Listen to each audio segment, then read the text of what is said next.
The slap echoed through Coastal Kitchen like a gunshot, silencing every conversation in the packed restaurant. Vivian Grace Morrison sat frozen, her hand instinctively moving to her reddening cheek as her wire-rimmed glasses clattered to the marble floor. 7 months pregnant and glowing despite her exhaustion. She stared across the white linen tablecloth at her husband Charles, whose face remained cold and calculating even after striking her in front of 50 witnesses. "Pick them up," Charles Edward Whitmore III commanded in the same tone he used with subordinates at his investment firm. His steel gray eyes held no remorse, only irritation that she had forced his hand. "And stop making that pathetic face. People are staring." The upscale restaurant had fallen eerily quiet except for the soft jazz playing over hidden speakers and the gentle crash of waves against the rocks outside. Coastal Kitchen sat perched on a cliff overlooking the Pacific, its floor-to-ceiling windows offering breathtaking views that normally made this the most sought-after reservation in town. Tonight, those windows reflected the stunned faces of diners who had witnessed something that would haunt them for weeks. Vivian's hands trembled as she bent forward awkwardly, her pregnant belly making the simple task of retrieving her glasses nearly impossible. The baby kicked frantically inside her, as if responding to her elevated heart rate and the surge of adrenaline coursing through her system. She had felt this before, the way her unborn child seemed to sense danger, even from within the safety of her womb. "Happy anniversary to us," Charles murmured, straightening his Italian silk tie and reaching for his wine glass as if nothing had happened. At 38, he carried himself with the confidence of a man who had never faced real consequences for his actions.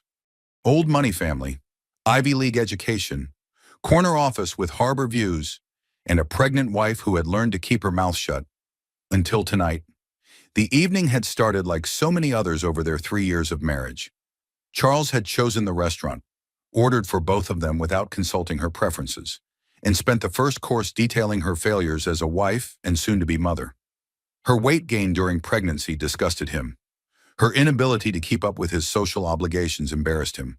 Her suggestion that she might need to take maternity leave earlier than planned had triggered his coldest rage. "The doctor said the stress levels could affect the baby," Vivian had whispered, hoping to make him understand. "My blood pressure has been elevated, and she's concerned about preterm labor if I don't slow down." Charles had gripped her wrist under the table then, his manicured fingers pressing against her pulse point until she gasped. "You will work until this baby comes, and you will do it with a smile on your face. Do you understand me? I will not have my wife looking weak in front of my colleagues and clients." That was when she had made her mistake. Instead of nodding and apologizing like she had been trained to do over months of systematic conditioning, Vivian had found a spark of her old self buried deep beneath layers of fear and compliance. "I am not your employee, Charles. I am your wife, and I am carrying your child. I deserve some consideration and respect." The words had hung in the air between them for exactly 3 seconds before his palm connected with her cheek. Now, as she finally managed to retrieve her glasses with the help of a concerned waiter, Vivian became aware of the phones pointed in their direction. In an age where everything was recorded and shared instantly, Charles had just destroyed any chance of maintaining his carefully crafted public image. But as she looked into his eyes, she realized he did not care. The mask had finally slipped completely. "Ladies and gentlemen, I apologize for the disturbance," Charles announced to the room, his voice carrying the authority of someone accustomed to controlling narratives. "My wife is having some difficulty with her pregnancy hormones. I am sure you all understand." The collective intake of breath was audible, even in a room full of wealthy, powerful people who were accustomed to overlooking uncomfortable truths. Charles had crossed a line that could not be uncrossed. Several women pushed back from their tables, hands moving protectively to their own bellies or reaching for their companions. Vivian felt the familiar shame washing over her, the voice in her head that Charles had carefully cultivated, telling her this was somehow her fault. She should not have spoken back. She should not have embarrassed him in public. She should have been more careful, more submissive, more grateful for the privilege of carrying his heir. But the baby kicked again, harder this time, and something deeper than fear stirred in her chest. This tiny person growing inside her did not deserve to enter a world where violence was explained away as hormonal difficulties. This child deserved better than a father who solved problems with his fists and a mother too afraid to protect them both. "Charles," she said quietly, her voice stronger than she felt. "I think we should go home." "We will leave when I decide we leave," he replied, cutting into his perfectly prepared duck breast as if the last 5 minutes had not occurred. "And you will finish your meal and act like the grateful wife you are supposed to be." That was when Vivian noticed him approaching their table. Clayton Mitchell Grace moved through the dining room with the purposeful stride of someone who had spent years navigating war zones and hostile territory. At 32, her older brother still carried himself like the Navy SEAL he had been before trading his military career for Chef White's and a dream of opening his own restaurant. His dark hair was shorter than military regulation, but longer than he had worn it overseas, and his green eyes held the kind of focused intensity that made smart people step aside and stupid people make very bad decisions. Clay had built Coastal Kitchen from nothing, transforming a rundown seafood shack into the most prestigious restaurant on the Central Coast through sheer force of will and culinary genius. He treated his staff like family, his customers like honored guests, and his sister like the most precious thing in his world. Tonight, he looked like he was preparing for war. "Vivian," Clay said softly as he reached their table, his voice carrying the controlled calm that any veteran would recognize as a warning signal. His eyes moved quickly over her reddened cheek, her trembling hands, her defensive posture, cataloging evidence with the efficiency of someone trained to assess threats and respond accordingly. "Clayton, how wonderful to see you," Charles replied smoothly, dabbing his mouth with his napkin. "Congratulations on another excellent meal, though I have to say, the service has been somewhat lacking tonight." Clay's gaze never left his sister's face. "Vivian, are you all right?" The simple question, asked with such gentle concern, nearly broke her resolve to hold everything together. Clay had always been her protector, even when they were children. He had taught her to ride a bike, scared away bullies, and held her when their father died too young. He had walked her down the aisle at her wedding because no one else could have filled that role, though she now wondered if he had seen warning signs even then. "She is fine," Charles answered for her, his tone sharp with the authority of ownership. "And I would appreciate you returning to your kitchen so we can finish our anniversary dinner in peace." Something shifted in Clay's expression, a barely perceptible tightening around his eyes that Vivian had seen only once before, during their father's funeral, when a drunk mourner had made inappropriate comments about their mother's grief. It was the look of a man whose patience had reached its absolute limit. "Sir," Clay said, and the single word contained volumes of restrained violence, "I was not speaking to you." The tension at the table crackled like electricity before a storm. Charles set down his fork with deliberate precision, the small clink against his plate somehow more ominous than if he had thrown it across the room. Around them, the restaurant had grown so quiet that the sound of waves against the rocks below seemed unnaturally loud.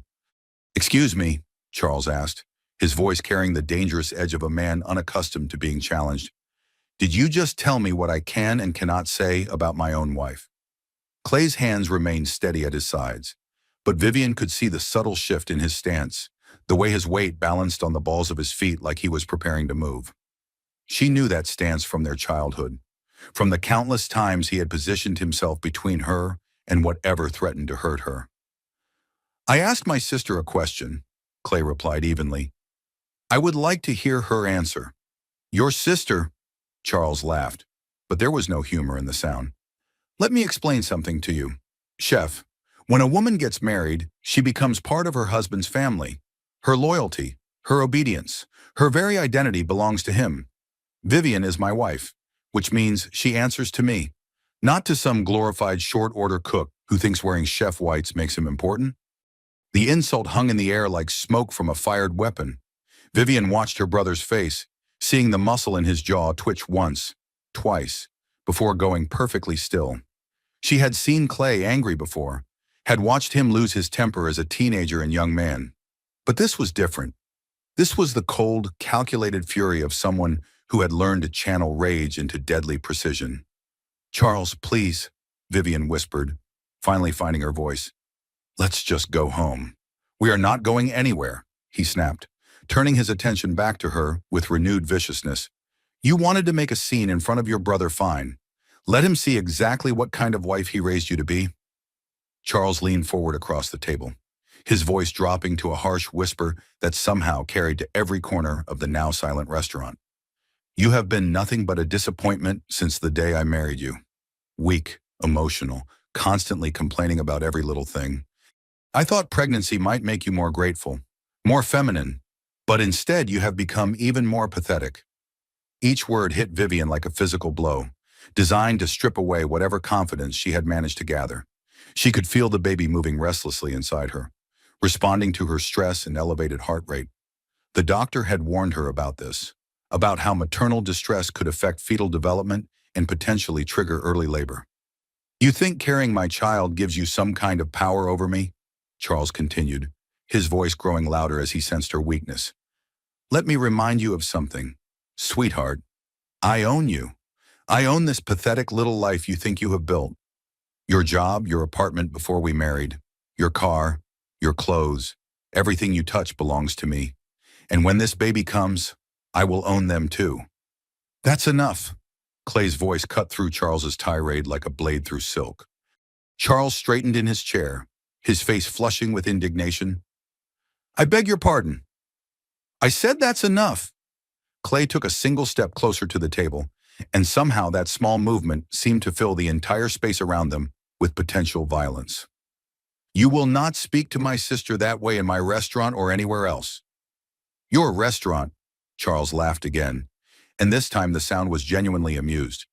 Do you have any idea who I am? Do you understand what I could do to this little vanity project of yours with a single phone call? He pulled out his phone and held it up like a weapon. I have connections you cannot even imagine. Health inspectors, fire marshals, liquor licensing boards, food critics who could destroy your reputation overnight. I could have this place shut down by morning and ensure you never work in this industry again. The threat was delivered with the casual confidence of someone who had wielded such power many times before. Charles Edward Whitmore III came from the kind of old money family that owned judges, bought politicians, and crushed opposition with the efficiency of a well-oiled machine. He had never encountered a problem that could not be solved with money, influence, or intimidation. But as he looked into Clay's eyes, something cold and predatory looked back at him. You know what I think, Clay said conversationally, as if they were discussing the weather or the evening specials. I think you have never been in a fight in your entire life. I think you have spent so many years picking on people who cannot fight back that you have forgotten what real danger looks like. He moved closer, each step measured and deliberate. The other diners were no longer even pretending to eat, phones out and recording, as the confrontation escalated beyond anything they had ever witnessed in person. I think, Clay continued, his voice never rising above a normal speaking level, that you hit my pregnant sister because you knew she could not hit you back. I think you threaten and intimidate and bully because deep down, you are the weakest, most pathetic excuse for a man I have ever encountered. Charles shot to his feet so quickly that his chair toppled backward, crashing to the floor with a sound like breaking bones. How dare you speak to me like that? Do you know who my family is? Do you understand what we can do to people like you? People like me, Clay asked, and for the first time, something resembling a smile touched the corners of his mouth. You mean people who have actually fought for something that mattered? People who have put their lives on the line for something bigger than their own ego? People who know the difference between real strength and the pathetic power trips of spoiled children? He was close enough now that Charles had to look up to meet his gaze, close enough that the difference in their physical presence was unmistakable. Clay had spent years in combat zones, had trained his body and mind to function under the kind of pressure that would break most people. Charles had spent his years in boardrooms and country clubs, soft and safe and utterly unprepared for this moment. Here's what's going to happen, Clay said quietly. You are going to apologize to my sister. You are going to leave this restaurant, and you are never going to touch her again. Charles's face had gone from red to purple, veins standing out on his forehead as rage and humiliation warred for control. You cannot tell me what to do. She is my wife, my property. I will do whatever I want with her, and there is nothing you or anyone else can do to stop me. The admission was captured by a dozen phones, recorded in high definition and uploaded to social media before Charles even realized what he had said. In his fury, he had stripped away all pretense and revealed exactly who he was for the world to see. Property, Clay repeated, and now his voice carried something that made several people near them push back from their tables. Did you just call my pregnant sister your property? That was when Charles made his final, fatal mistake. Perhaps it was the wine, or the adrenaline, or simply a lifetime of never facing consequences for his actions. But he reached out and pushed Clay's chest with both hands, trying to shove him away from the table. Get away from us, you worthless piece of trash. Take your military hero complex and get out of my sight before I have you arrested for harassment. Clay did not move. Charles might as well have been pushing against a mountain for all the effect his shove had, but something in the restaurant's atmosphere changed. Like the moment before lightning strikes, when every hair on your body stands up and the air itself seems to hold its breath. Clay looked down at the hands pressed against his chest, then back up at Charles's face. When he spoke, his voice was barely above a whisper, but it carried to every corner of the room with perfect clarity.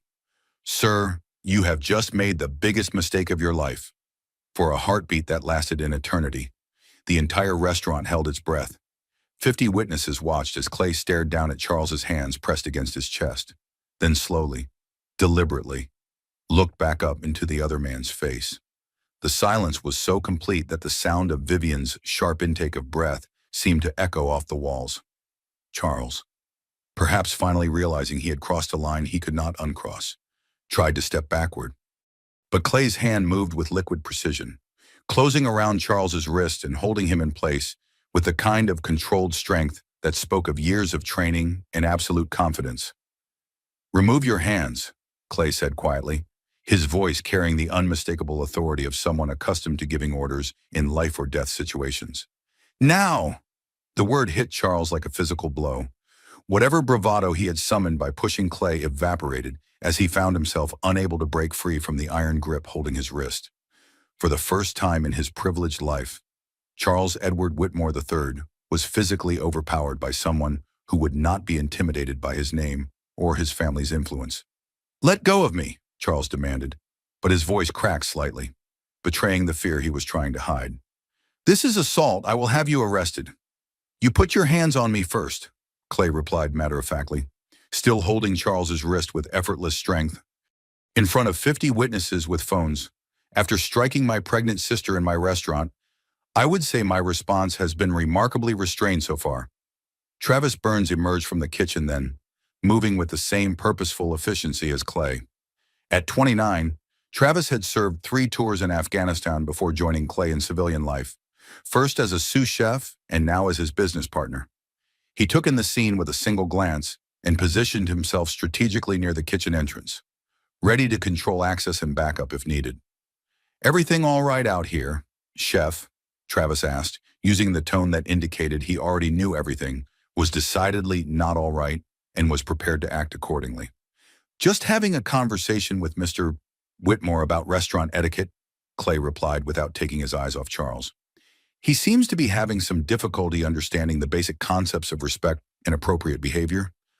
Maureen Kelly, the restaurant manager, had been watching the confrontation unfold from her position near the hostess stand. At 45, she had seen every type of difficult customer imaginable, but nothing had prepared her for this level of open violence and intimidation. She had already called the police, her hands shaking as she provided details to the dispatcher. "Mr. Grace," she called out, her voice steady despite her nervousness. "The authorities are on their way."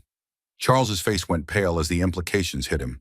Police meant reports, reports meant records, and records meant his carefully maintained public image would be shattered beyond repair. His family's lawyers were good, but they could not undo video evidence of him striking a pregnant woman in front of dozens of witnesses.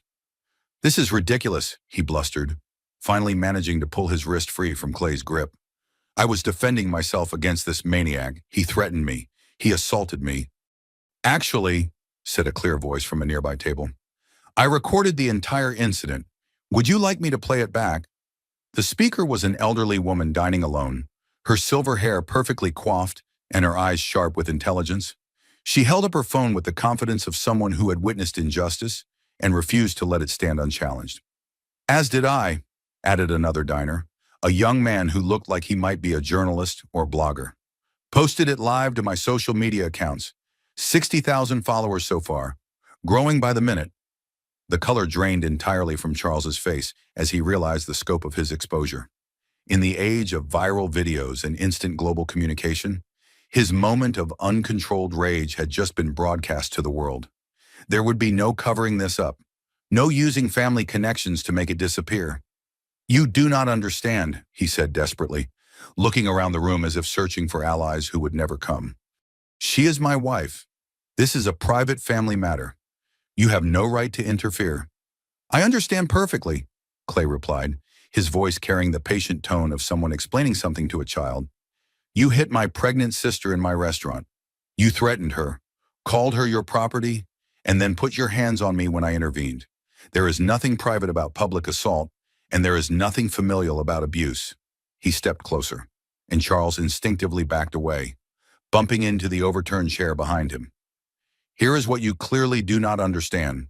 I spent 8 years in the Navy SEALs. I have been trained to neutralize threats with maximum efficiency and minimum collateral damage. Right now, in front of all these witnesses, you represent a clear and present danger to my sister and her unborn child." Clay's voice never rose above conversational level, but something in his tone made everyone in the restaurant understand they were witnessing a predator deciding whether to attack. "The only reason you are still conscious is because I choose to let you remain so. The only reason you are not currently on the floor with several broken bones is because I respect my sister too much to traumatize her further with unnecessary violence."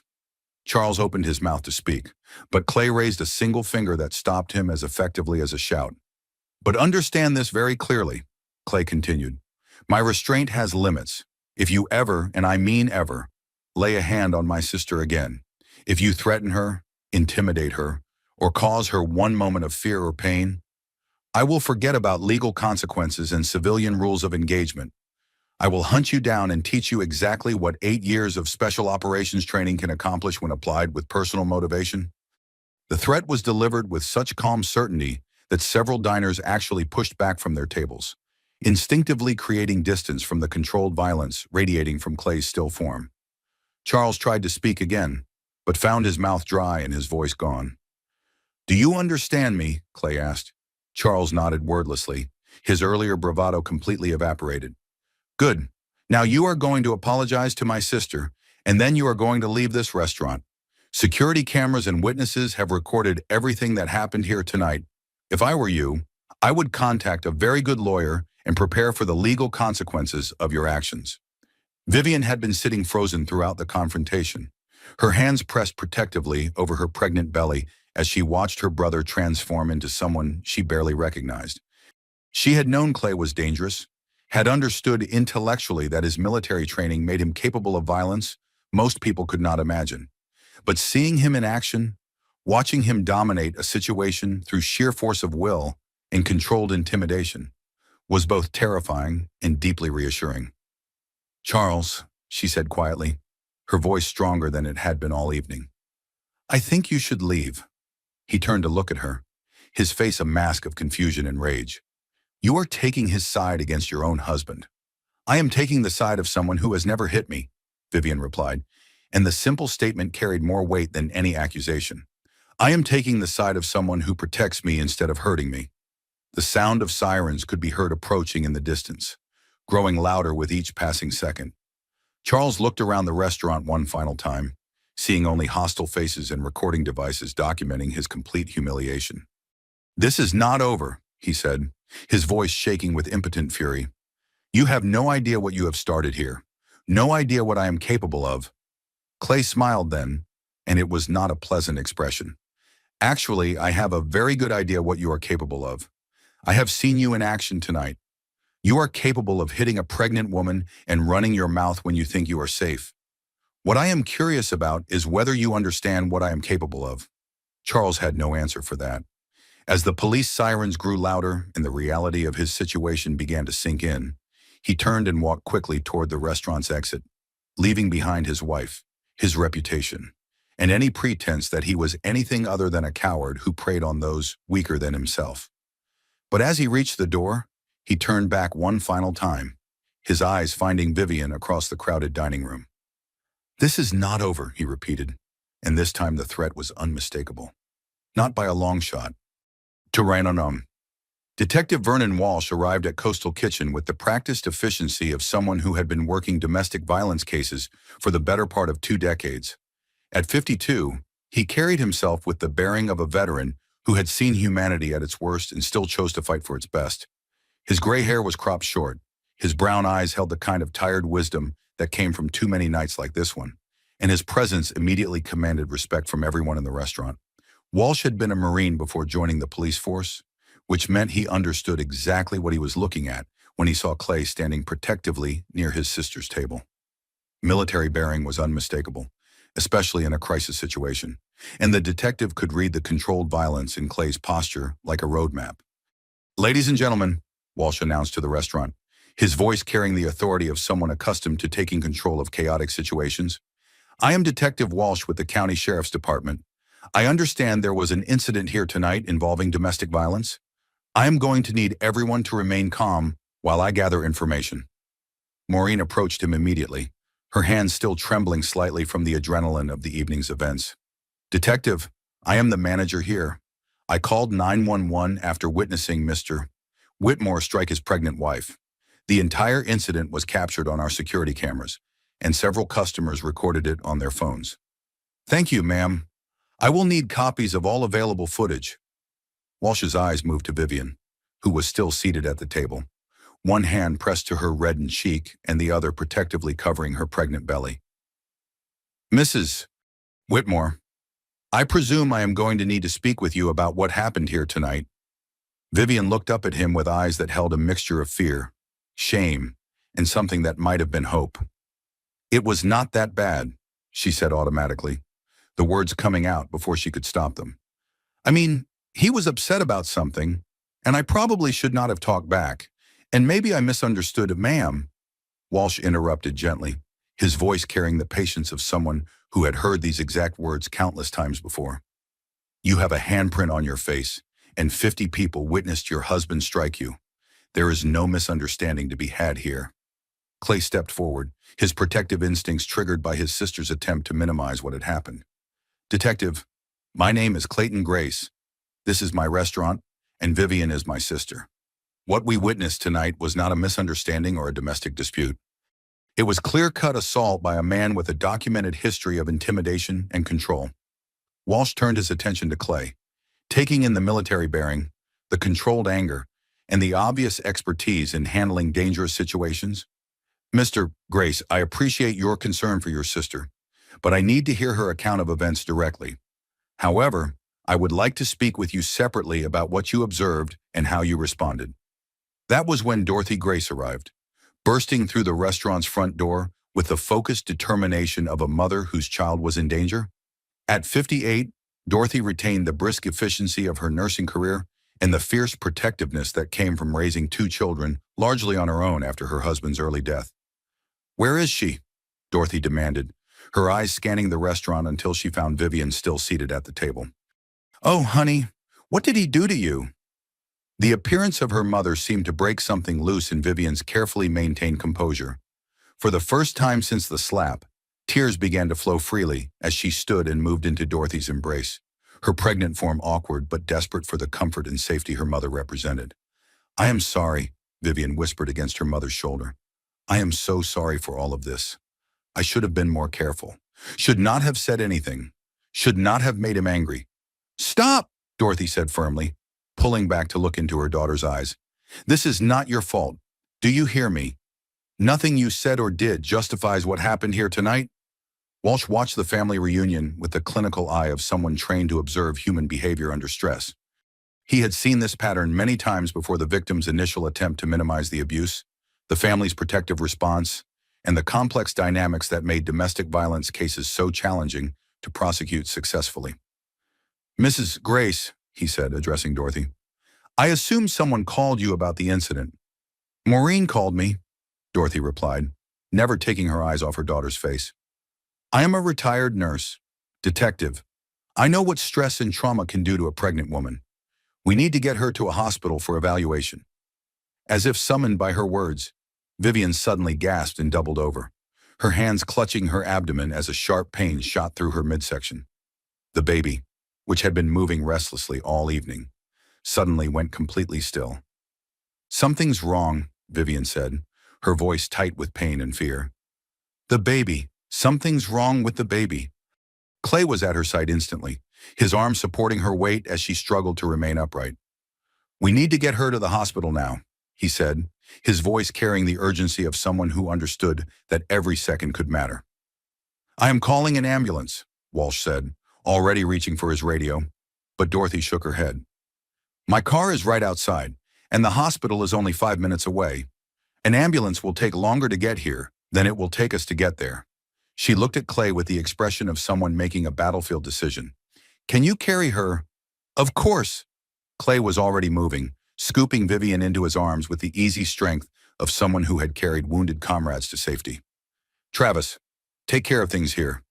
Maureen, send copies of everything to Detective Walsh." As they headed toward the door, Walsh called after them.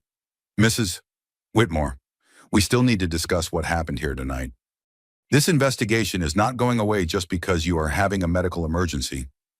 Vivian looked back at him over Clay's shoulder, her face pale and drawn with pain.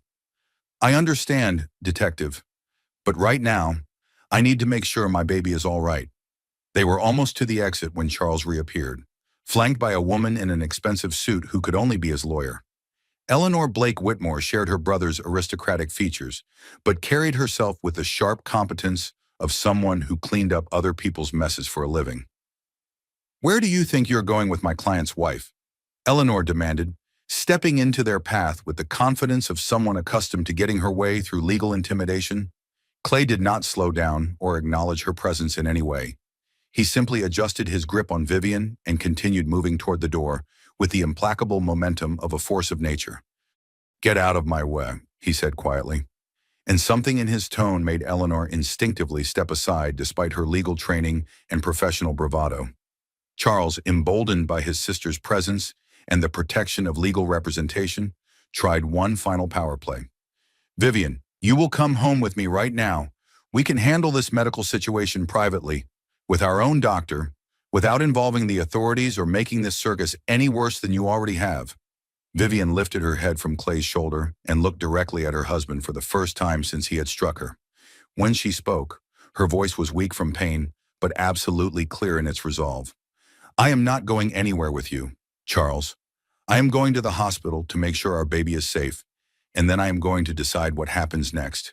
But I will never, ever, put myself or this child in a position where you can hurt us again." The words hit Charles like a physical blow. For the first time since the incident began, he seemed to understand that his actions might have consequences beyond legal troubles and public embarrassment. He might actually lose control of his wife, his child, and the carefully constructed life that depended on his ability to dominate and intimidate. "You cannot leave me," he said, and for the first time all evening, he sounded genuinely desperate rather than angry. "Vivian, we can work this out. I was under stress. I had too much to whine.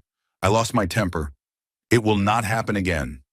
But Clay was already pushing through the restaurant's doors, carrying his sister toward Dorothy's car and away from the man who had spent 3 years systematically destroying her sense of self-worth and safety.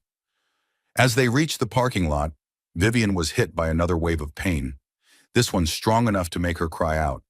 The baby, which had been moving constantly throughout her pregnancy, remained ominously still. "Drive fast. Mom," Clay said as he gently placed Vivian in the back seat and climbed in beside her. "I think we might be running out of time."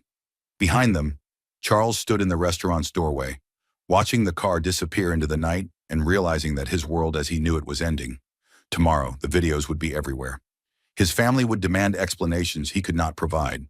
His business associates would distance themselves from the scandal. And somewhere in the chaos of consequences and recriminations, he had lost the only real power he had ever possessed, his wife's fear. Detective Walsh remained in the restaurant, methodically collecting evidence and witness statements, building a case that would ensure Charles Edward Whitmore III faced justice for his actions. But as he worked, he could not shake the feeling that tonight's incident was just the beginning of something much larger and more dangerous. In his experience, men like Charles did not simply accept defeat and move on. They escalated. They retaliated. They found new ways to hurt the people who had dared to stand up to them. And somewhere in the night, A decorated Navy SEAL was preparing to protect his family by any means necessary. The emergency room at Coastal Regional Medical Center buzzed with the controlled chaos of a Saturday night. But Dr. Sarah Chen took one look at Vivian's pale face and elevated stress levels and immediately moved her to the front of the triage line. At 34, Dr. Chen had delivered hundreds of babies and handled countless pregnancy emergencies. But something about this case triggered all her protective instincts. "Mrs. Whitmore, I am Dr. Chen. I understand you experienced some trauma this evening, and you are concerned about your baby." She spoke with the calm efficiency of someone trained to project confidence, even in crisis situations. Vivian nodded, wincing as another wave of cramping pain shot through her abdomen. "The baby was moving constantly during the incident, but now I cannot feel anything, and these pains started right after." She could not bring herself to say the words, "after my husband hit me," in front of a stranger. "After the domestic violence incident," Dr. Chen finished matter-of-factly, making notes on her tablet. "Mrs. Whitmore, I want you to understand that stress-induced pregnancy complications are very real and very serious. What happened to you tonight was not only criminal, it was potentially life-threatening to both you and your child." Clay stood against the wall of the examination room, his arms crossed and his expression grim. He had been silent during the intake process, but Dr. Chen could see the controlled fury radiating from his still form. She had treated enough military families to recognize the signs of someone trained for violence working very hard to maintain control. "Mr. Grace, I assume," she said, turning to address him directly. "The patient's brother." "Yes, ma'am. Clay Grace. I own the restaurant where the incident occurred." His voice was steady, but Dr. Chen could hear the underlying tension. "Doctor, is the baby going to be all right?" "We are going to do everything we can to find out. First, I need to get Mrs. Whitmore connected to a fetal monitor so we can assess the baby's heart rate and movement patterns. Then we will do an ultrasound to check for any signs of placental abruption or other trauma-related complications." Dorothy had been holding Vivian's hand throughout the examination, her nursing training helping her interpret the medical terminology and procedures. "Doctor, my daughter's blood pressure has been elevated throughout this pregnancy. Her obstetrician has been monitoring it, but given the stress of tonight's events, I am concerned about preeclampsia or early labor." Dr. Chen nodded approvingly. "You are absolutely right to be concerned. Domestic violence is one of the leading causes of pregnancy complications, and the stress hormones released during traumatic events can trigger a cascade of problems for both mother and baby."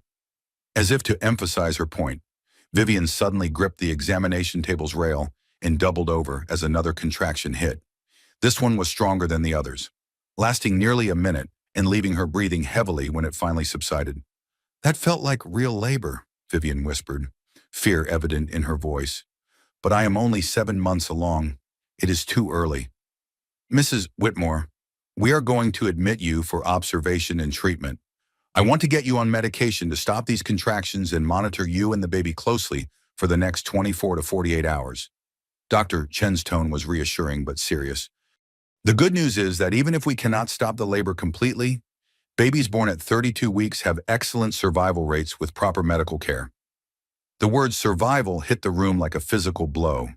For the first time since the incident began, Vivian fully understood the potential consequences of Charles's actions. This was not just about bruises or hurt feelings or damaged relationships. Her husband's violence had put their unborn child's life at risk. "I need to call Charles," she said automatically, reaching for her phone. "He should be here. He needs to know what is happening with the baby." Clay stepped forward immediately, his hand gently covering hers to stop her from making the call. "Viv, you do not need to do that right now. You need to focus on getting yourself and the baby stable." "But he is the father," Vivian protested, though her voice lacked conviction. "He has a right to know." "He lost his rights when he put you and the baby in danger," Clay replied firmly. "Right now, the only thing that matters is your health and safety." Dr. Chen looked between the siblings, reading the family dynamics with the expertise of someone who had navigated countless similar situations. "Mrs. Whitmore, legally speaking, your husband does have certain rights regarding medical decisions and information about his child. However, given the documented domestic violence incident, we can implement safety protocols that prioritize your well-being." That was when Eleanor Blake Whitmore appeared in the doorway. Having somehow talked her way past hospital security, she wore the expression of someone accustomed to gaining access to restricted areas through sheer force of legal intimidation. Mrs. Whitmore, I am Eleanor Blake Whitmore, your husband's attorney and sister. I need to speak with you about the events of this evening and coordinate your medical care with your family's preferred physicians. Clay moved to block Eleanor's entry into the room, his body language making it clear that she was not welcome. She is not going anywhere or speaking to anyone until the doctors clear her. And she definitely does not need Charles's lawyer pressuring her while she is having pregnancy complications. I am not pressuring anyone, Eleanor replied smoothly. I am simply ensuring that my client's wife receives the best possible medical care and that his rights as the father are protected during this difficult time. Dr. Chen stepped between them with the authority of someone whose primary concern was patient welfare rather than legal maneuvering. Ms. Blake Whitmore, I am going to have to ask you to leave. My patient is experiencing a medical emergency that requires immediate attention in a stress-free environment. Any legal discussions can wait until she is stable. This is a private family matter, Eleanor insisted, but her voice lacked its earlier confidence. The incident at the restaurant was a misunderstanding that has been blown out of proportion by social media and overzealous family members. The incident at the restaurant, Clay said with dangerous quiet, was captured on multiple cameras and witnessed by 50 people. There was no misunderstanding about a grown man hitting his pregnant wife hard enough to send her glasses flying. Dorothy looked up from where she had been monitoring Vivian's contractions. Eleanor, I remember you from the wedding. You seemed like a reasonable person then. Look at my daughter. Really look at her. She is having premature labor because your brother's violence triggered a medical emergency. Is protecting his reputation really more important than the life of his child? The question hung in the air as Eleanor's eyes moved to Vivian, taking in the pale complexion, the trembling hands, the protective posture of someone expecting another blow. For a moment, something like recognition flickered across her features. Charles is under a great deal of stress, Eleanor said finally, but the words sounded hollow even to her. His business, the economy, the pressure of becoming a father. Sometimes good men make bad choices when they are overwhelmed. Good men do not hit pregnant women, Clay replied with absolute finality. Ever. Under any circumstances. And lawyers who enable that behavior are not helping anyone, including their clients. Before Eleanor could respond, Vivian was hit by another contraction, this one strong enough to make her cry out despite her efforts to remain quiet. The fetal monitor, which had been showing irregular but present heartbeats, suddenly began beeping rapidly as the baby's distress signals escalated. Everyone out except family, Dr. Chen ordered, her tone brooking no argument. We need to get Mrs. Whitmore to labor and delivery immediately.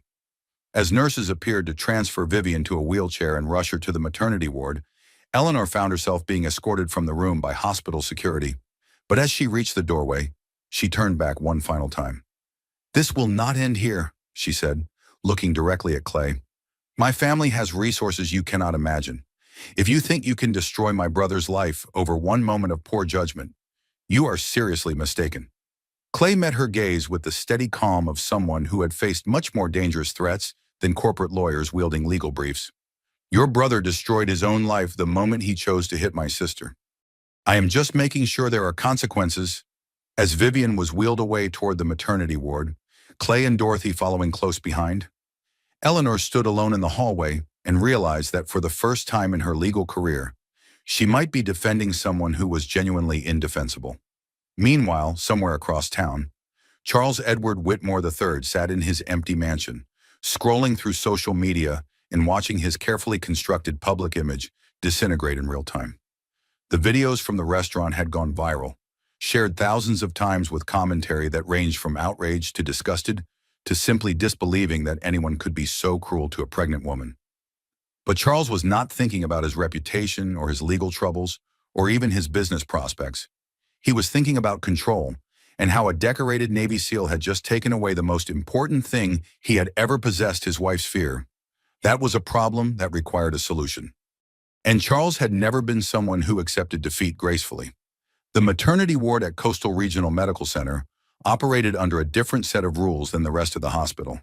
Here, security was tighter, access was restricted, and the staff was trained to handle everything from joyful celebrations to devastating losses. Dr. Chen had admitted Vivian to a private room where monitors tracked both her vital signs and the baby's, painting a picture of two lives hanging in delicate balance. The contractions have slowed down with the medication, Dr. Chen explained to the family gathered around Vivian's bedside. But I want to keep her here for at least 48 hours to make sure we have stabilized the situation. The baby's heart rate is returning to normal ranges, which is encouraging. Vivian lay propped up in the hospital bed, looking fragile and exhausted but more alert than she had been in the emergency room. The IV in her arm delivered a steady stream of medications designed to stop premature labor, while the fetal monitor beside her bed provided a constant reminder of the tiny life she was fighting to protect. "I feel like such an idiot," she said quietly, her voice thick with shame and exhaustion. 3 years. I put up with his control and his criticism and his threats for 3 years, and I told myself it was normal. That marriage was supposed to be hard work. Dorothy reached over and smoothed her daughter's hair with the gentle touch of a mother who had held her through countless childhood fears and tears. "Honey, you are not an idiot. You are a victim of someone who systematically manipulated and controlled you. What Charles did to you was not your fault." Clay stood at the window overlooking the hospital parking lot, his posture that of a sentry maintaining watch. He had been quiet since they arrived at the maternity ward, but Vivian could see the tension in his shoulders and the way his hands clenched and unclenched at his sides. "Clay," she said softly, and he turned immediately, giving her his full attention. "I need to tell you something. Tonight was not the first time." The words fell into the room like stones into still water, creating ripples of understanding and fury that reached every corner. Clay's face went completely still, the kind of stillness that preceded either violence or perfect control.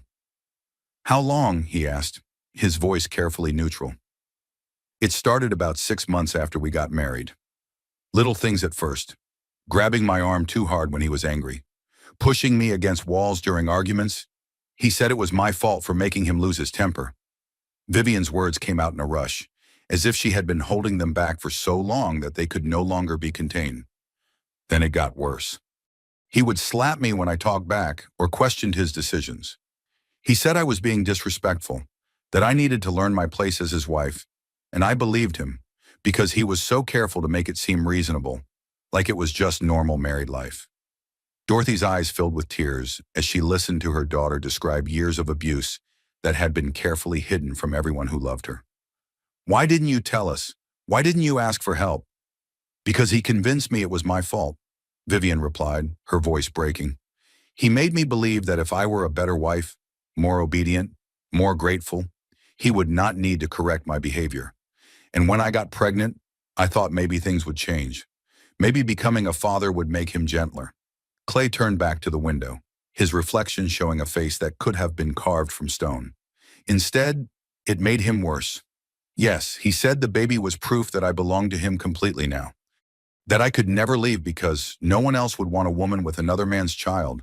He started hitting me more often and harder because he said pregnancy made women emotional and I needed firmer guidance." The clinical way she described years of systematic abuse was somehow more heartbreaking than tears would have been. Clay recognized the pattern from his military service. Victims of prolonged trauma often developed a detached, analytical way of discussing their experiences as a survival mechanism. "The night before our anniversary dinner, he hit me because I suggested we needed to start shopping for baby furniture. He said I was being presumptuous, spending his money without permission. When I tried to protect my stomach, he grabbed my wrist and twisted it until I cried. Then he made me apologize for making him angry." Clay's reflection in the window showed his hands slowly clenching into fists. 8 years of military training had taught him to compartmentalize his emotions during crisis situations. But listening to his sister describe years of abuse was testing the limits of his professional composure. "I should have seen it," Dorothy said, her voice thick with guilt. "I am a nurse. I know the signs of domestic violence. How did I miss it for 3 years?" "Because he was careful," Vivian replied. "He never left marks where they would show. He never hit me before family gatherings or important events. He made sure I looked happy and successful whenever anyone might be watching. That was when Detective Walsh appeared in the doorway, his expression grim but determined. Mrs. Whitmore, I am sorry to disturb you during your medical treatment, but I have some updates on the investigation that you need to hear. Clay stepped forward protectively, but Vivian nodded for the detective to continue. What kind of updates? First, the good news. We have overwhelming evidence of the assault, multiple video recordings, dozens of witnesses, and physical evidence including the handprint on your face. The district attorney's office has already approved charges of domestic violence, assault, and public endangerment. And the bad news, Clay asked, reading something in the detective's tone that suggested complications. Your husband's family has retained Morrison, Sterling, and Associates. They are the most expensive criminal defense firm on the West Coast, and they specialize in making problems disappear for wealthy clients. They have already filed motions claiming the incident was mutual combat, that you provoked the altercation, and that the videos do not tell the complete story. Vivian felt the familiar fear rising in her chest, the voice Charles had planted there, telling her that his family's power and influence would make this all her fault somehow. Can they do that? Can they make this go away? Not easily, Walsh replied, but they can make it expensive, time-consuming, and traumatic for you. They will attack your character, your motives, your credibility. They will claim you are an unstable, vindictive wife trying to destroy your husband's reputation for financial gain. Clay turned from the window, his expression cold and focused. Detective, what are our options for protecting my sister from legal harassment while she is recovering from pregnancy complications? Restraining order is already in place, which means Charles cannot contact her or come within 500 feet of her, the hospital, her workplace, or any family member's home. But his lawyers can still conduct their investigation and file their motions. There is something else, Walsh continued, consulting his notes. Mr. Whitmore has been making some concerning statements since leaving the restaurant. According to witnesses, he has been talking about how this incident will ruin his life and his family's reputation. He has mentioned that some people deserve whatever happens to them when they destroy innocent men. The implicit threat hung in the air like smoke from a fired weapon. Clay understood the language of violence and retaliation, and Charles's words had all the hallmarks of someone planning to escalate rather than accept consequences. What kind of protection can you provide? Clay asked. Patrol units will increase their presence around the hospital, your restaurant, and your family's homes. But realistically, if someone with Charles's resources wants to cause problems, it can be difficult to prevent. That was when Eleanor Blake Whitmore reappeared, this time accompanied by hospital administration and what appeared to be additional legal counsel. She moved with the confidence of someone who had used institutional pressure to gain access where she was not wanted. Mrs. Whitmore, she announced, I represent your husband's interests in this matter. I need to inform you that any statements you make to law enforcement without proper legal representation present could prejudice his case and potentially expose you to charges of filing false reports. Clay stepped between Eleanor and his sister's hospital bed, his movement fluid and decisive. She has already told you to leave. Hospital security has already escorted you out once. If you continue to harass my sister while she is receiving medical treatment, I will personally ensure that you join your brother in facing criminal charges. Mr. Grace, I understand you are upset, but threatening an officer of the court is not advisable. Eleanor's voice carried the practiced calm of someone accustomed to verbal combat. Your sister's emotional state may be affecting her perception of events. Memory can be unreliable during traumatic situations. Are you suggesting that 50 witnesses and multiple video recordings are also suffering from unreliable memory? Detective Walsh asked, stepping forward with the authority of law enforcement. Because I have never seen a clearer case of domestic violence in my 20-year career. Eleanor's composure slipped slightly as she realized that the usual tactics of intimidation and doubt casting were not working with this particular group of people. Detective, I am sure you understand that domestic disputes are often more complex than they initially appear. My client is a respected businessman with no prior record of violence. Sometimes good people make poor choices under stress. Sometimes, Clay said with dangerous quiet, wealthy people think their money protects them from consequences. Sometimes they discover they are wrong. The standoff was interrupted by Dr. Chen, who entered the room with the brisk efficiency of someone accustomed to cutting through nonsense to protect her patients. I am going to need everyone except immediate family to leave this room immediately. My patient is experiencing stress-induced complications that are threatening both her life and her child's life. Any further disruption to her treatment will result in security removing all visitors. As Eleanor was once again escorted from the room, she called back over her shoulder, "Mrs. Whitmore, you should know that your husband is genuinely concerned about your well-being and the baby's health. He wants to work together to resolve this misunderstanding privately, within the family." Vivian looked up from her hospital bed, her face pale but her voice steady. "Tell my husband that there is no misunderstanding to resolve. Tell him that the next time he sees me will be in court, and the next time he sees his child will be supervised by court-appointed officials. And tell him that if he ever comes near me again, my brother will show him exactly what 8 years of Navy SEAL training looks like when applied with personal motivation." The words, delivered with quiet dignity from a hospital bed where she was fighting to save her unborn child, carried more power than any legal threat or official warning. Eleanor left the room in silence, finally understanding that she was not just defending her brother against criminal charges. She was fighting a war she had already lost. In the parking lot below, Charles Edward Whitmore III sat in his Mercedes, watching the windows of the maternity ward and planning his next move. He had never been someone who accepted defeat gracefully, and he was not about to start now. His wife thought she could humiliate him publicly and face no consequences. Her brother thought military training made him untouchable. They were about to learn how dangerous it could be to underestimate the vindictive creativity of a wealthy man with nothing left to lose. Clay left the hospital at dawn, after ensuring that both Vivian and the baby were stable and that Dorothy would maintain constant vigil. He drove through the empty streets with the focused purpose of someone transitioning from protective mode to offensive operations. 3 years of abuse demanded more than just criminal charges and restraining orders. It demanded intelligence gathering and strategic planning. Travis Burns was waiting at Coastal Kitchen when Clay arrived, along with 2 other men who carried themselves with the unmistakable bearing of military veterans. Jack Martinez had served 3 tours in Iraq as a Marine reconnaissance specialist, while Danny O'Connor had been Clay's team leader during their final deployment in Afghanistan.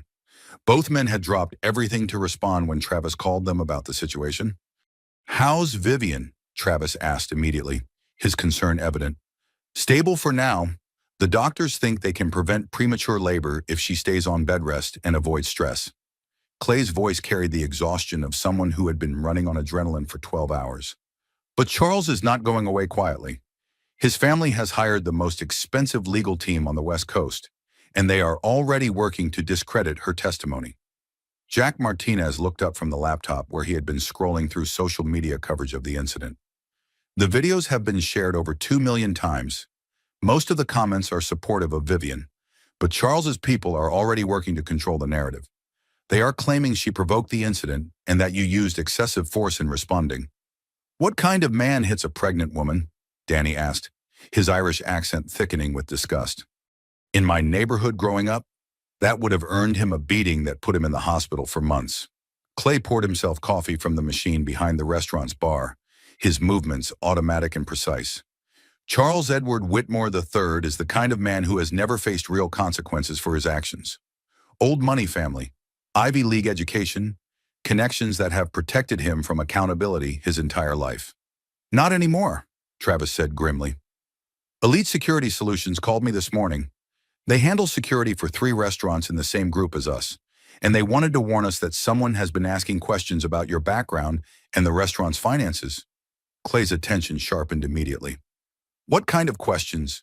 Financial records, employee backgrounds, health department inspections, liquor licensing, immigration status of kitchen staff. The kind of comprehensive investigation that suggests someone is looking for pressure points to exploit." Jack closed his laptop and turned to face Clay directly. "Brother, I think you need to understand what you are dealing with here. I did some research on the Whitmore family last night. They are not just wealthy. They are connected at levels that most people cannot even imagine." He pulled out a folder filled with printouts and documents. Charles's grandfather was a federal judge. His father sits on the boards of 3 major corporations and 2 federal banking committees. His uncle is a retired senator who still has influence in Washington. His sister Eleanor is not just a corporate lawyer. She specializes in crisis management for wealthy families facing public scandals. They have made problems disappear before, Danny added, consulting his own notes. In 1995, Charles's cousin was arrested for sexually assaulting a college student. The charges were dropped after the victim received a settlement that included a non-disclosure agreement. In 2003, Charles's brother was involved in a hit-and-run accident that killed a pedestrian.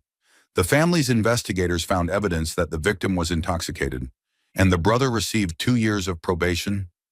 Clay absorbed the information with the methodical attention of someone trained to assess enemy capabilities and resources. So they have experience in discrediting victims and manipulating the legal system. More than that, Jack continued, they have a pattern of escalating retaliation against anyone who threatens their family's reputation. In 2007, a business partner tried to expose some questionable financial practices at one of their companies. He ended up facing federal tax evasion charges, lost his business, and had to declare bankruptcy. The charges were eventually dropped, Danny noted, but not until after his life was completely destroyed. Travis leaned forward across the table where they had spread their research materials. Clay, these people play a different game than anything we faced overseas. They do not use guns or bombs. They use lawyers and private investigators and institutional pressure to crush anyone who gets in their way. So what are you suggesting? Clay asked, though his tone indicated he already knew the answer. We fight back using their own methods, Jack replied. Intelligence gathering, pressure points, leverage.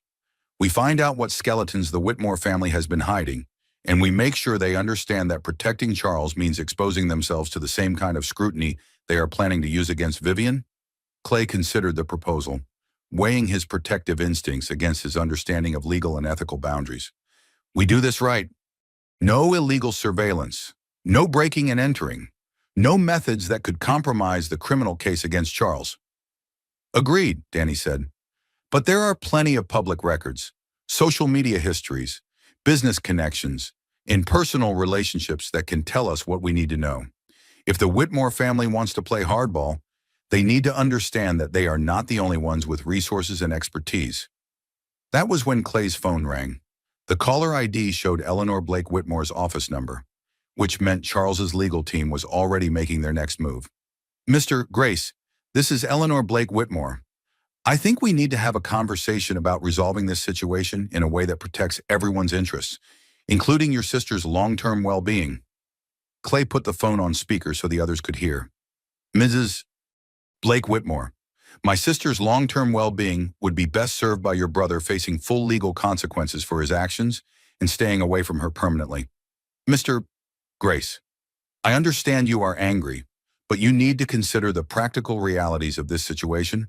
My brother is willing to accept responsibility for his poor judgment last night, seek counseling for anger management, and provide generous financial support for your sister and the baby.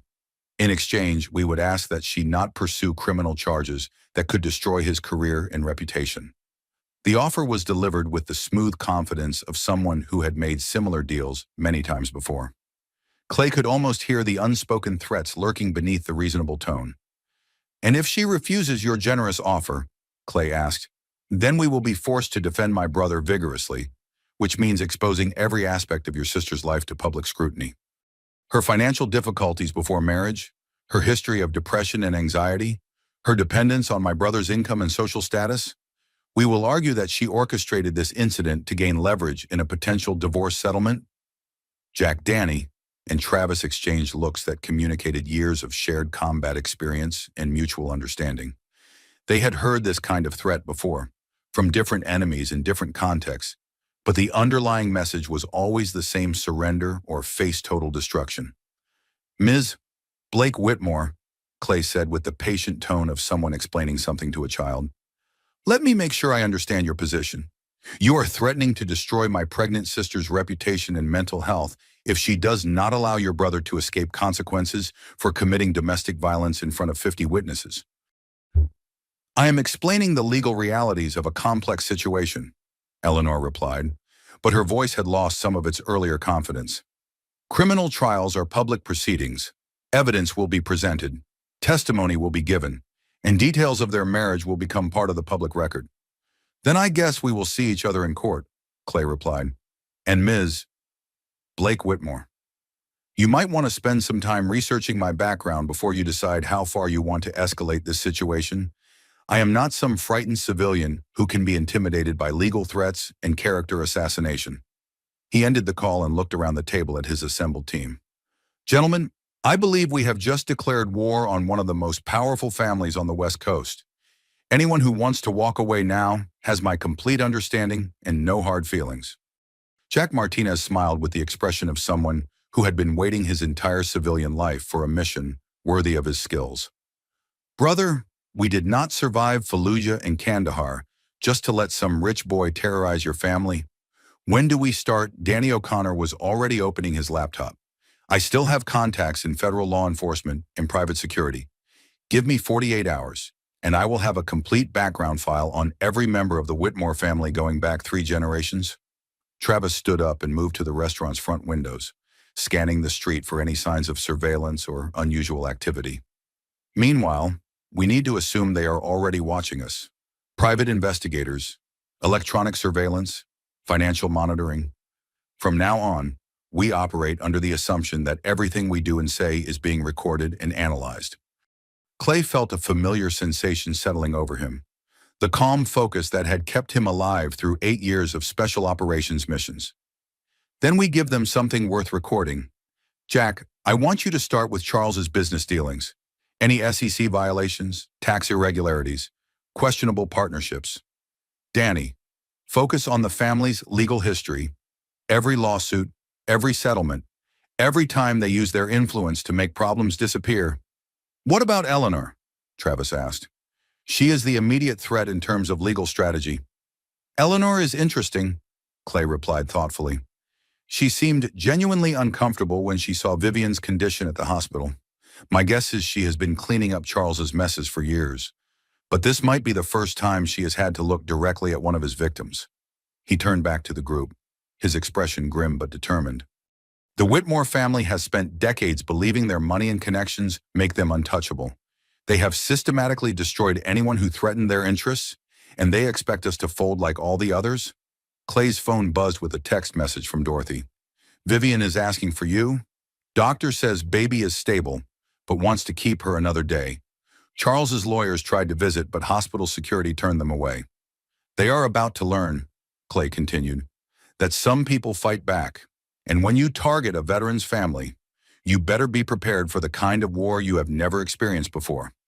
As the group dispersed to begin their intelligence gathering operation, none of them noticed the plain sedan parked across the street from the restaurant, its tinted windows concealing the private investigator who had been documenting their meeting for the past hour. The war between the Grace family and the Whitmore Empire had officially begun. Dr. Chen released Vivian from the hospital with strict instructions for bed rest and a follow-up appointment in 48 hours. But Clay knew that returning to her shared apartment with Charles was out of the question. Instead, he drove her to a safe house that Danny O'Connor had arranged through his contacts in federal law enforcement, a modest 2-bedroom cottage 20 miles inland, far from Charles's usual haunts and protected by security systems that would make a professional proud. This feels like I am running away, Vivian said as Clay helped her from the car, her movements still careful and deliberate. The medication had stopped the contractions, but Dr. Chen had warned that stress could trigger them again at any time. This feels like you are staying alive, Dorothy replied from the back seat, where she had been monitoring her daughter's condition during the drive. Honey, that man threatened you in front of witnesses.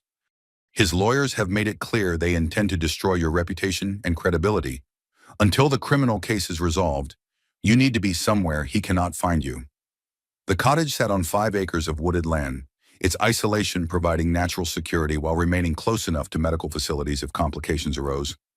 Travis had stocked the kitchen with everything they would need for an extended stay, while Jack Martinez had installed additional security cameras and motion sensors around the perimeter. It is not forever, Clay assured her as he carried her suitcase into the master bedroom. Just until we know how Charles plans to respond to the charges, and until we have enough leverage to ensure he leaves you alone permanently. Vivian sank into the comfortable armchair by the bedroom window, her hands instinctively moving to her pregnant belly.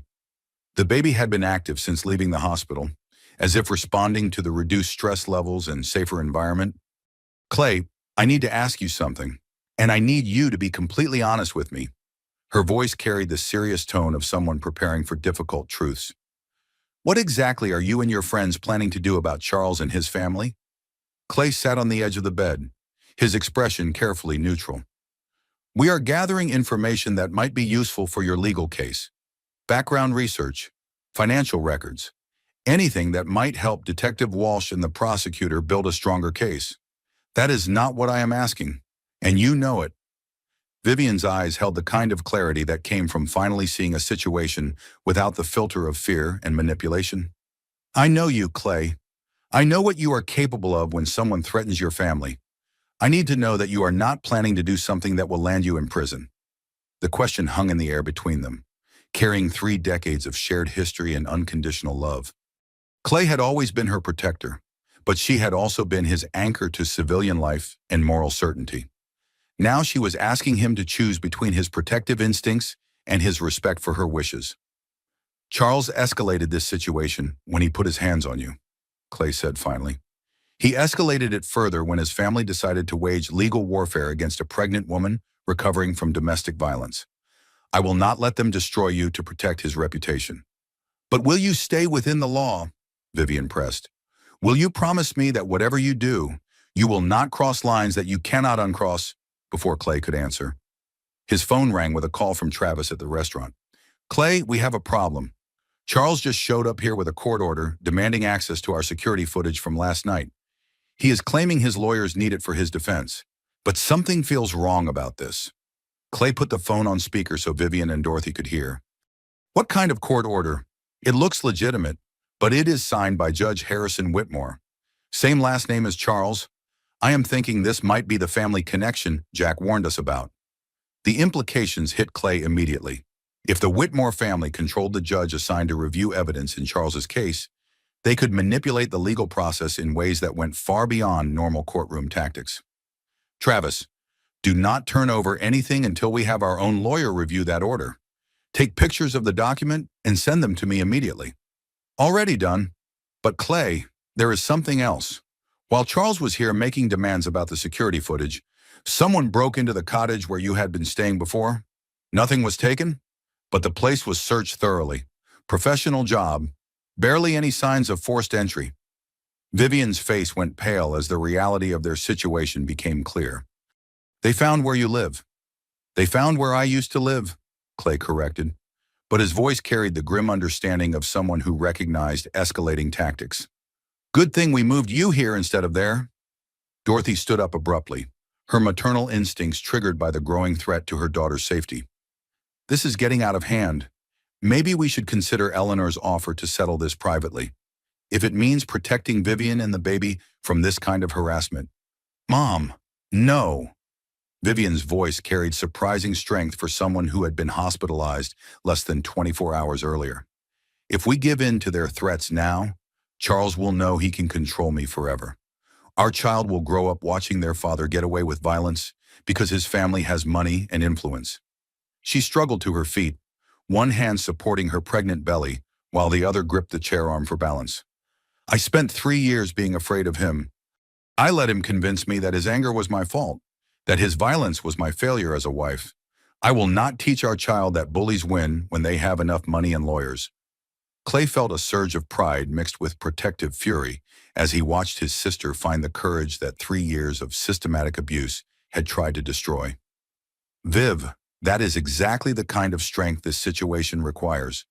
But we need to be smart about how we fight back. His phone buzzed with a text message from an unknown number. Mr. Grace, this is Eleanor Blake Whitmore. I think we need to meet in person to discuss a resolution that protects everyone's interests. Neutral location, just the two of us. The situation is becoming more complicated than my brother initially understood. Clay showed the message to Vivian, who read it with the analytical attention of someone learning to recognize manipulation in genuine communication. She sounds different, less threatening, more concerned. Could be a trap, Dorothy warned, or it could be that she is starting to understand what kind of person her brother really is. Clay considered the options, weighing the potential for gathering intelligence against the risk of walking into an ambush or legal entrapment. There is only one way to find out. But I am not going alone, and I am not going anywhere they choose. He typed a response. Ms. Blake Whitmore, I am willing to meet, but the location will be public, neutral, and of my choosing. Coastal Community Center, main conference room, tomorrow at 2 p.m. You come alone. I will do the same. Any attempt at recording, surveillance, or legal entrapment ends the conversation immediately. The response came back within minutes. Agreed, Mr. Grace, I think you should know that this situation has revealed some things about my brother that I was not previously aware of. We need to discuss how to protect your sister without destroying two families in the process. Sakudi, Clay studied the message, his military training automatically analyzing the word choices and implications. Eleanor was either genuinely concerned about the escalating situation, or she was an exceptionally skilled manipulator preparing a more sophisticated attack. What do you think? He asked Vivian, showing her Eleanor's response. I think, Vivian said slowly, that Eleanor has spent her career cleaning up Charles's messes without ever having to look directly at his victims. Seeing me in that hospital bed, pregnant and traumatized, might have been the first time she understood the real cost of her brother's behavior. Dorothy moved to the window and peered through the blinds at the surrounding woods. Or it might be that their private investigators have found something they can use against us, and she wants to deliver the threats personally. Either way, Clay replied, we need more information about what they are planning. Jack and Danny should have their background research completed by tomorrow morning. If Eleanor wants to negotiate, I want to know exactly what leverage we have before I sit down at that table. His phone rang again, this time with a call from Detective Walsh. Mr. Grace, I have some updates on the case that you and your sister need to hear. Are you somewhere secure where we can talk? Yes, we are at a safe location. You are on speaker with Vivian and my mother. Good. First, the district attorney's office has formally filed charges against Charles domestic violence, assault in the third degree, and public endangerment. However, his legal team has already filed motions to suppress the video evidence, claiming it violates his privacy rights. Can they do that? Vivian asked, her voice tight with concern. Not easily, but they can delay the trial and create procedural complications. More concerning is that someone has been investigating you, Mrs. Whitmore. Private investigators have been asking questions about your employment history, your medical records, your family's financial situation. Clay felt the familiar cold focus of combat operations settling over him. What kind of questions? The kind that suggests they are building a character assassination case, depression treatment, anxiety medication, any history of emotional instability that they can use to claim you are an unreliable witness. They are also looking into your relationship with your brother, trying to build a narrative that he has undue influence over your decisions. Dorothy sat down heavily, the implications of coordinated legal warfare hitting her with full force. They are going to put my daughter on trial instead of their son. That is their plan, Walsh confirmed. But here is what they do not know. We have been conducting our own investigation into Charles's background. Mrs. Whitmore, your husband has a sealed juvenile record for assault. 2 incidents when he was 16 and 17, both involving violence against girlfriends. The revelation hit Vivian like a physical blow. He told me I was his first serious relationship. He said he had never loved anyone enough to lose his temper before. He lied, Walsh continued. We also found records of 3 domestic violence calls to his residence during his first marriage. No charges were filed because the wife refused to cooperate, but the pattern is clear. Clay absorbed this information with grim satisfaction. Detective, how did you get access to sealed records? Let us just say that some judges are more concerned with justice than family connections. The point is, Charles has a documented history of violence against women that his family has been covering up for over 20 years. Does his legal team know you have this information? Vivian asked. Not yet, but they will when we file our response to their motions. Mrs. Whitmore, I want you to understand something. This case is not going away quietly. Charles's family has the resources to make this a long, expensive, and public fight. Are you prepared for that level of scrutiny and stress? Vivian looked around the safe house where she had taken refuge from her own husband, then down at her pregnant belly where her child grew despite the trauma and chaos surrounding them both. When she spoke, her voice carried a strength that surprised everyone in the room, including herself. Detective Walsh, I have spent 3 years being afraid of what Charles might do if I spoke up about his abuse. I have hidden bruises, made excuses, and convinced myself that his violence was somehow my fault. But I will not raise my child in that same environment of fear and lies. She stood up slowly, one hand supporting her belly while the other reached for Clay's arm. Charles made his choice when he hit me in public. His family made their choice when they decided to attack my credibility rather than address his behavior. Now I am making my choice. I will testify against him. I will expose his pattern of abuse, and I will make sure our child grows up knowing that violence has consequences. The room fell silent as everyone absorbed the determination in her voice. Clay felt a surge of pride mixed with protective concern as he realized his sister had found the courage that would carry her through whatever came next. In that case, Walsh said, you should know that Charles violated the restraining order this afternoon. He was seen outside the hospital where you were staying, and he made several attempts to contact your former employer to discuss your emotional stability. We have issued a warrant for his arrest. The news should have been reassuring, but Clay understood that cornering a dangerous man often made him more unpredictable rather than less. Detective, what kind of security can you provide while this case moves forward? Patrol units will increase their presence around your known locations, but with his resources, Charles could hire private security or investigators that operate outside our jurisdiction. Your best protection is staying somewhere he cannot find you and avoiding predictable patterns. After Walsh ended the call, the three family members sat in the safe house living room, contemplating the reality of their situation. They were at war with one of the most powerful families on the West Coast, fighting a battle that would determine not only Charles's fate, but the kind of world Vivian's child would inherit. Clay, Vivian said quietly, I need you to promise me something before you meet with Eleanor tomorrow. What is it? Promise me that whatever information your friends have discovered, whatever leverage you think we have, you will not use it to hurt innocent people. Eleanor may be Charles's sister, but she is not responsible for his choices. Their parents, their extended family, their employees, they do not deserve to be destroyed because of what Charles did. Clay considered her request, weighing his protective instincts against her moral clarity. Viv, these people are trying to destroy your reputation and credibility to protect a man who hit you while you were pregnant. They are not innocent bystanders. Maybe not, she replied. But if we fight their cruelty with our own cruelty, if we become the kind of people who destroy others to get what we want, then Charles wins anyway. He will have turned us into versions of himself. The wisdom in her words hit Clay with unexpected force. In 8 years of military service, he had learned to identify and neutralize threats with maximum efficiency. But his pregnant sister, recovering from domestic violence in a safe house, was teaching him something about moral courage that all his training had not prepared him for. I promise, he said finally. We fight back, but we fight clean.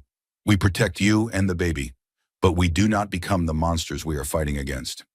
Outside the safe house, hidden cameras recorded their conversation, while private investigators updated their files on the Grace family's location and security arrangements.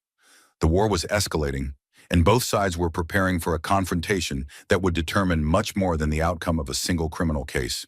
In his mansion across town, Charles Edward Whitmore III sat in his study, scrolling through social media coverage of his public humiliation while planning his next move. The restraining order and criminal charges were merely legal inconveniences that his family's lawyers would eventually overcome. But Clayton Grace had made this personal by turning his wife against him in front of the entire world. That was a problem that required a more permanent solution than anything the courts could provide. The real war was just beginning. The Coastal Community Center's main conference room felt like neutral territory, its bland institutional decor and fluorescent lighting stripped of any advantage for either side. Clay arrived exactly on time, having spent the morning reviewing the intelligence files that Jack and Danny had compiled on the Whitmore family. What they had discovered was enough to shift the balance of power dramatically, if used correctly. Eleanor Blake Whitmore was already waiting at the conference table, looking every inch the successful corporate lawyer in her tailored suit and perfect makeup. But Clay's trained eye caught the subtle signs of stress, the slight tremor in her hands, the tension around her eyes, the way she gripped her briefcase like a shield. Mr. Grace, thank you for agreeing to meet, she said as he took the seat across from her. I hope your sister's recovering well from her medical emergency. She is stable, but the doctors are concerned about ongoing stress affecting her pregnancy, Clay replied neutrally. Which is why I am hoping this conversation will lead to your brother accepting responsibility for his actions and leaving my family alone. Eleanor opened her briefcase and removed a thick folder, her movements precise but lacking their earlier confidence. Mr. Grace, I have been practicing law for 15 years. I have handled crisis management for some of the most powerful families in the country, but I have never encountered a situation quite like this one. She paused, seeming to choose her words carefully. When I watched the video of what happened at your restaurant, I told myself it was an isolated incident. Stress, alcohol, a moment of poor judgment that could be explained and managed. But then I spoke with Charles about his marriage, and I learned some things that changed my perspective significantly. Clay remained silent, letting her continue while assessing whether this was genuine remorse or sophisticated manipulation. My brother has been lying to our family for years about his relationship with your sister. He told us she was emotionally unstable, prone to dramatic outbursts, possibly suffering from pregnancy-related mental health issues. He said she had been making false accusations about their marriage to gain sympathy and leverage. Eleanor's voice dropped as she continued. But when I had my investigators do a thorough background check on Vivian, they found no evidence of mental instability, no history of false accusations, no pattern of manipulative behavior. What they found was a young woman with an exemplary work record, strong family relationships, and no previous contact with law enforcement. So you realize your brother had been lying to you, Clay observed. More than that, I realized he had been lying to himself.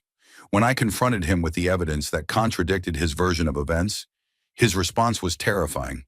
He became enraged that I would question his authority over his wife. He said that what happened in his marriage was nobody's business, including mine. Eleanor reached into her folder and removed a small digital recorder. Mr. Grace, I am going to play you something that I recorded during that conversation. I want you to understand what kind of man my brother really is, and why I believe your sister is in genuine danger. She pressed play, and Charles's voice filled the conference room with chilling clarity. Eleanor, you need to understand something about marriage. When a woman takes your name, she becomes your responsibility. If she steps out of line, if she embarrasses you, if she threatens everything you have built, you correct the problem. Vivian has forgotten her place, and now she thinks she can destroy me with help from her war hero brother. Clay listened to the recording with the controlled attention of someone trained to gather intelligence under pressure. Charles's words revealed not just contempt for his wife, but a fundamental belief that violence was an acceptable tool for maintaining control. The recording gets worse, Eleanor warned, fast-forwarding to another section. Charles's voice continued.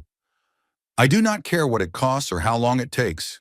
I want Vivian destroyed, her reputation, her credibility, her ability to function in society. I want her brother's restaurant shut down and his military record investigated for any misconduct we can exploit. And if legal methods do not work, there are other ways to solve problems permanently. The implicit threat was unmistakable. Clay felt the familiar cold focus of combat operations settling over him as he realized that Charles was planning escalation beyond legal warfare. When did you record this? Clay asked. Last night, when I went to his house to discuss settlement options. Mr. Grace, my brother is not just refusing to accept responsibility for what he did. He is planning to retaliate against your entire family in ways that go far beyond courtroom tactics. Eleanor's professional composure finally cracked, revealing genuine fear beneath her corporate lawyer facade. I have spent my career protecting my family's interests, sometimes by methods I am not proud of, but I will not be part of a conspiracy to harm a pregnant woman and her unborn child. Clay studied her face, reading the body language and vocal patterns that indicated either genuine distress or exceptionally skilled deception. Ms. Blake Whitmore, what exactly are you proposing? I want to help you stop my brother before he does something that destroys both our families irreparably. In exchange, I am hoping you will consider a resolution that does not involve exposing every mistake the Whitmore family has made over the past 3 generations. The negotiation was interrupted by Clay's phone buzzing with a text from Travis. Emergency at the safe house. Armed men approach the perimeter. Vivian and Dorothy are secure but shaken. Police en route. Clay showed the message to Eleanor, whose face went pale as she realized the implications. "This is what I was afraid of," she whispered. "Charles said that legal methods might not be sufficient." "Call him," Clay ordered, his voice carrying the authority of someone accustomed to command decisions. "Call him right now and tell him to stand down whatever operation he has initiated." Eleanor fumbled for her phone with trembling hands. "Charles, this is Eleanor. I need you to call off whatever you have set in motion regarding the Grace family. We are in negotiations, and any further escalation will destroy everything." Charles's voice came through the phone speaker with cold fury. "Eleanor, you seem to have forgotten which side you are on. I do not negotiate with people who threaten my family's reputation. I eliminate them. Charles, if you hurt that woman or her child, I will personally ensure that you face federal charges for domestic terrorism and conspiracy to commit violence. I will turn over every piece of evidence I have collected about your behavior to federal authorities." "You would not dare," Charles replied, but his voice had lost some of its earlier confidence. "Try me," Eleanor said with steel in her voice. "I may be your sister, but I am also an officer of the court. I will not be complicit in violence against innocent people." The line went dead, leaving Clay and Eleanor staring at each other across the conference table, while the reality of their situation crystallized. Charles had moved beyond legal warfare into territory that threatened everyone involved. "Mr. Grace," Eleanor said quietly, "I think we need to stop thinking of this as a negotiation and start thinking of it as a crisis intervention. My brother has crossed lines that cannot be uncrossed." Clay was already standing, his mind shifting into tactical mode as he prepared to return to the safe house and assess the threat level. "Ms. Blake Whitmore, if you genuinely want to help my family, you need to understand that your brother has just declared war on a decorated Navy SEAL who will do whatever is necessary to protect his pregnant sister." "I understand," Eleanor replied. "And Mr. Grace, the intelligence files you mentioned having on my family, I think it might be time to use them. Charles needs to understand that he is not the only one with access to devastating information." As Clay headed for the door, Eleanor called after him one final time. "Mr. Grace, please do not let this situation turn you into the kind of person who solves problems with violence. Your sister would never forgive herself if protecting her cost you your humanity." Clay paused at the doorway, considering her words. "Ms. Blake Whitmore, my sister has already been hurt by someone who chose violence over accountability. I will not let that happen again, regardless of the cost to my humanity or anything else." The drive back to the safe house took 20 minutes that felt like hours, with Clay's phone providing constant updates from Travis, Danny, and Jack about the security situation. By the time he arrived, the immediate threat had been neutralized, but the message was clear: Charles was prepared to escalate beyond anything they had anticipated. Vivian was waiting for him in the living room, her face pale but her voice steady as she described the men who had approached the property. "They were not trying to break in," she said. "They were making sure we knew they could find us anywhere we tried to hide." Clay knelt beside her chair, taking her hands in his while making a promise that would define everything that followed. "Viv, I swear to you that this ends now. Charles has made his final threat against this family." The war between the Grace family and Charles Whitmore was about to reach its conclusion, and only one side would walk away intact. 3 months later, Vivian Grace Morrison held her daughter for the first time in the maternity ward of Coastal Regional Medical Center, surrounded by family who had fought a war to ensure this moment could happen safely. Isabella Grace Morrison, named for Dorothy's mother, and carrying the Grace family name by choice, weighed 6 pounds, 8 ounces, and announced her arrival with the strong, clear cry of someone who would never doubt her right to be heard. "She is perfect," Dorothy whispered, tears streaming down her face as she watched her daughter cradle her granddaughter. "After everything we went through, she is absolutely perfect." Clay stood beside the hospital bed, his expression soft with wonder as he looked down at his niece. The past 3 months had transformed him in ways that combat never had, teaching him that some battles were won not through violence but through courage, persistence, and the power of truth finally spoken aloud. "She looks like you did as a baby," he told Vivian, gently stroking the infant's tiny fist. "Same stubborn chin, same determined expression. I think Charles is going to have his hands full if he ever gets supervised visitation." The mention of Charles brought a momentary shadow across Vivian's face, but it passed quickly. The criminal trial had concluded 6 weeks earlier with guilty verdicts on all charges: domestic violence, assault, criminal threatening, and violation of a restraining order. Charles Edward Whitmore III was currently serving 18 months in minimum security prison, followed by 5 years of probation and mandatory anger management counseling. More importantly, the civil case had been settled with terms that ensured Vivian's financial independence and Isabella's future security. The Whitmore Family Trust had established a fund for the child's education and medical expenses, while Vivian received enough alimony to remain home with her daughter for the first 2 years if she chose. "Any word from Eleanor?" Vivian asked, adjusting Isabella's blanket with the careful movements of a new mother still learning to trust her instincts. "She sent flowers and a card," Dorothy replied, indicating an elaborate arrangement of white roses and baby's breath that dominated one corner of the room. "The card says she hopes you and Isabella will have the peaceful, happy life you both deserve." Eleanor Blake Whitmore had proven to be an unexpected ally during the final weeks of the legal proceedings. Her testimony about Charles's escalating threats and her willingness to provide recorded evidence of his violent intentions had been crucial in securing his conviction.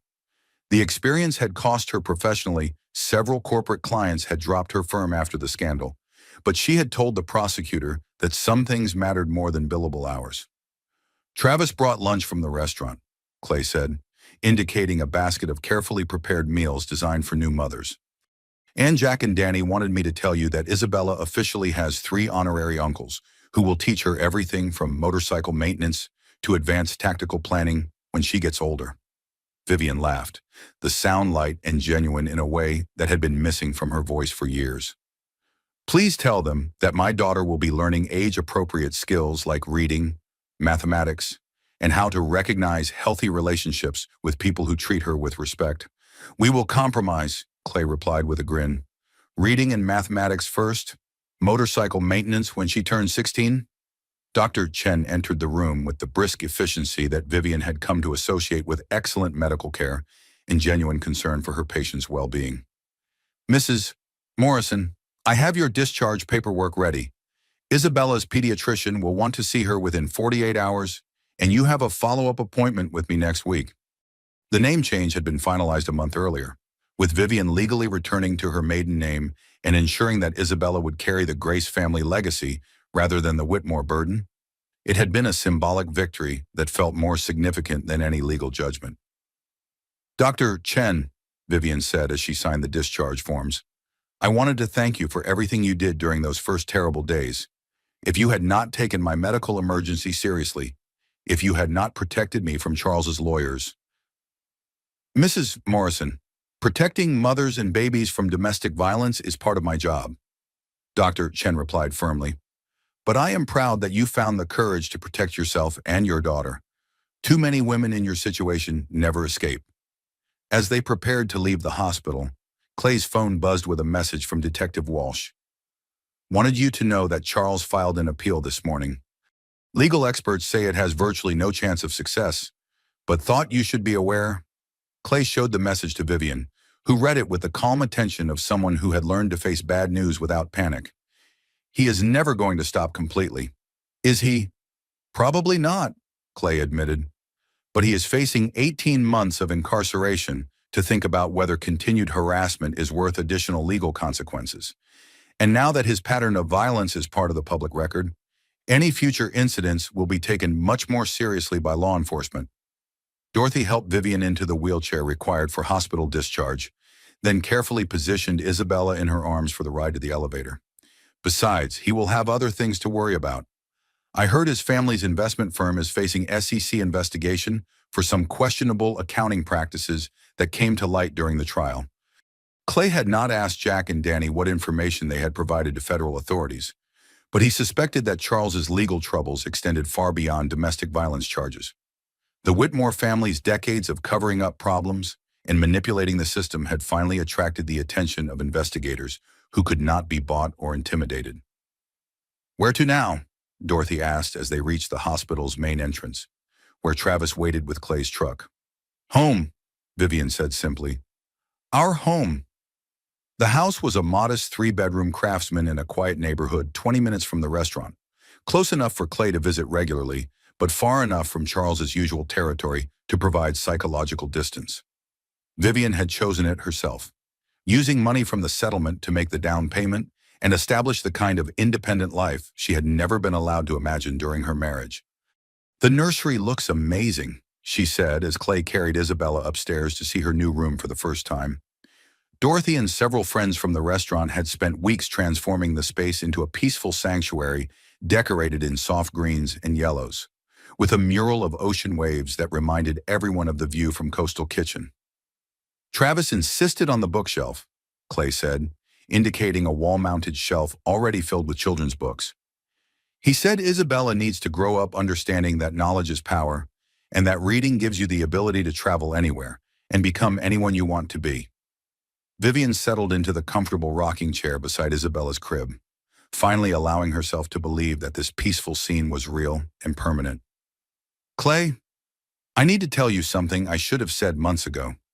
"What is it?" "Thank you, not just for protecting us, though you did that. Thank you for believing me when I finally found the courage to tell the truth. Thank you for refusing to let Charles and his family convince me that his violence was my fault.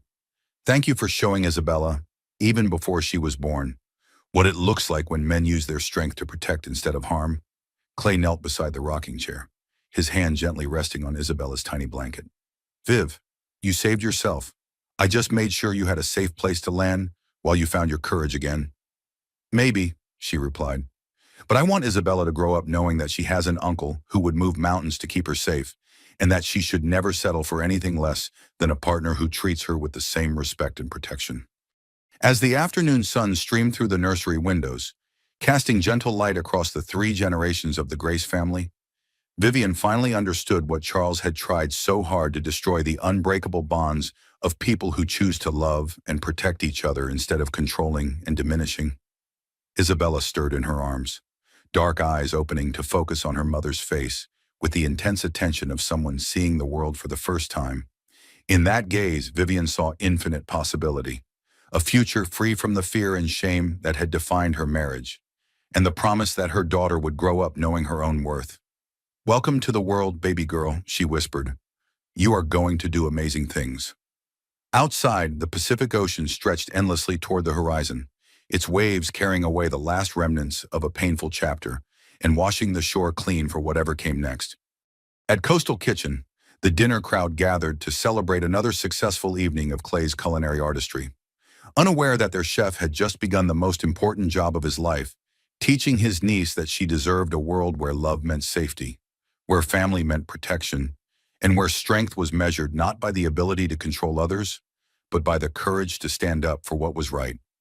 Charles Edward Whitmore III would serve his sentence and face whatever consequences his choices had earned. But in a quiet nursery overlooking a peaceful neighborhood, 3 generations of the Grace family had already won the only victory that truly mattered: the right to build a future free from fear, filled with love and defined by the unshakable certainty that some things, family, truth, and the protection of the innocent were worth fighting for with everything you had. The war was over, the healing had begun, and Isabella Grace Morrison slept peacefully in her mother's arms, dreaming of a world where she would never doubt her right to be safe, loved, and free.